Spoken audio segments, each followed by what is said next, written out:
تخيل نفسك تسوق في الجزائر العاصمة ساعة كاملة، واقف في زحمة خانقة، السيارات متكدسة، الناس متأخرة عن أعمالها، والتلوث يخنق الأجواء. لكن ماذا لو قلت لكم إن الحل قد يكون قطار معلق يطير فوق الزحمة، يقطع المدينة في دقائق بدل الساعات؟ مشروع المونوريل، هل هو حلم قريب للتحقيق أم مجرد سراب جديد من وعود الحكومات؟ ابقوا معنا، لأن ما ستسمعونه اليوم قد يغير نظرتكم تماما لمستقبل النقل في الجزائر. الجزائر اليوم تعيش أزمة نقل حضاري خانقة. في العاصمة وهران، قسنطينة، وحتى عنابة أصبحت الازدحامات جزء من يوميات المواطن.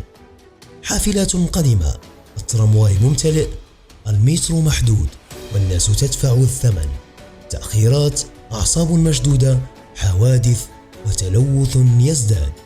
في ظل هذا الوضع الطارئ طرحت عدة حلول: توسيع المترو، تحديث الترامواي، إدخال الحافلات الكهربائية. لكن هناك مشروع واحد يثير الحماس والجدل معا: المونوريل. ما هو المونوريل؟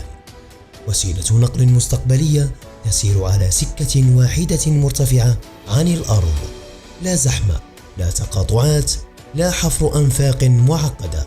أسرع في الإنجاز من المترو، أقل تكلفة ب40%، صديق للبيئة وصامت تقريبا. التجارب العالمية: دبي يربط نخلة الجميرة بالمدينة، الصين شبكة متكاملة في شنغهاي وتشونغتشينغ، ساو باولو خط ينقل أكثر من 40,000 راكب في الساعة. إذن المونوريل ليس خيالا علميا بل واقعا ناجحا في عدة دول. السؤال: هل الجزائر قادرة على استنساخ هذا النجاح؟ المونوريل في الجزائر حلم يتجدد. منذ بداية 2010 ظهر المشروع في خطابات وزارة النقل. وجهت الدراسات في مدن كالعاصمة وهران وقسنطينة وحتى سطيف، تعاون مع كوريا الجنوبية، اهتمام صيني وتركي. لكن المشروع تعثر بسبب البيروقراطية ونقص في التمويل وأولوية لمشاريع أخرى. غير أن الملف لم يغلق نهائيا. في 2023 و2024 عادت المؤشرات، وذلك بتصريح حكومي بوجود مفاوضات مع آسيوية.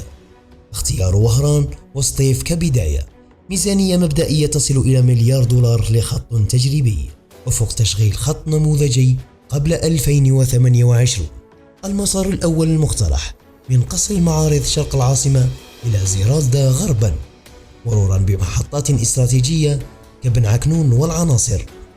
لماذا قد يصبح المونوريل ضرورة وطنية؟ الجزائر من أكثر دول شمال إفريقيا تحضرا، المدن الكبرى تتمدد بسرعة والبنية التحتية الحالية غير كافية. بحلول 2040 قد يتضاعف عدد السكان الحضريين. المونوريل يوفر حلا مرنا سريعا بيئيا ومستداما. فوائده لا تقف عند النقل فقط، بل بتقليل الازدحام والتلوث وتعزيز صورة الجزائر كدولة حديثة، ومنح الشباب الأمل في مشاريع ملموسة تعكس التغيير. أما عن السيناريوهات المستقبلية، المتفائل: إطلاق 3 خطوط قبل 2030 في الجزائر، وهران وقسنطينة. نجاح المشروع يعزز صورة الجزائر عالميا. أما عن المتشائم: تجميد المشروع إلى أجل غير مسمى، مثل ما حدث مع مشروع السيارات الجزائرية، خيبة أمل شعبية. أما عن الوسيط: خط تجريبي في سطيف أو تيزي وزو، نجاحه يفتح الباب للتعميم. المونوريل في الجزائر، هل سيكون جسرا نحو المستقبل يغير وجه مدننا ويعيد الثقة في قدرتنا على الإنجاز، أم أنه مجرد حلم معلق سيبقى أسير الخطابات والوعود؟ الجواب لن تحدده الحكومة فقط، بل إرادتنا كمواطنين في المطالبة بالشفافية ودعم الابتكار والإيمان بأن الجزائر تستحق الأفضل.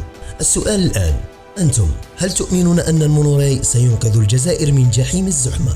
اكتبوا آراءكم في التعليقات، ودعونا نفتح نقاشا وطنيا حول مستقبل النقل في بلادنا. ولا تنسوا الإعجاب والاشتراك في القناة وتفعيل زر الجرس حتى يصلكم جديدنا دائما.